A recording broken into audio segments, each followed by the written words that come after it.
স্বপ্নদোষ হলে কি রোজা ভেঙে যাবে?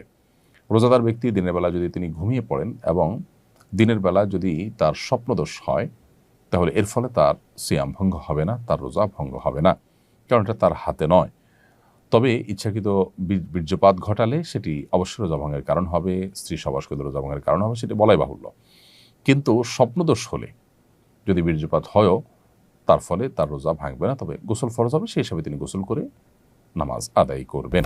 খাদিজা, আপনি লিখেছেন বিগত রমজানের কাজা রোজা না রাখলে কি সামনে রমজান রোজা হবে না? বোন খাদিজা, এমন কোনো কথা নেই যে বিগত রমজানের কাজা রোজা না রাখলে রমজান রোজা হবে না। রমজান রোজা আপনি রেখে ফেলবেন এবং রমজানের পরপরই বিগত রমজানের যে কাজা রোজাগুলো রয়েছে সেগুলো দ্রুততার সাথে আপনি রেখে ফেলবেন। নাসরিন আক্তার সৌরভ, আপনি লিখেছেন কিভাবে মোবাইল ফোনের প্রতি আসক্তি কমানো যায়? বোন নাসরিন আক্তার, মোবাইল ফোনের প্রতি আসক্তি কমানোর জন্য নিজেকে নিয়ন্ত্রণ করা যদি কঠিন হয়, তাহলে সেক্ষেত্রে প্রয়োজনে স্মার্টফোন ছেড়ে বাটন ফোনে চলে আসতে হবে। কিছুদিনের জন্য যদি আপনি চেষ্টা করেন, অসম্ভব কোনো বিষয় নয়।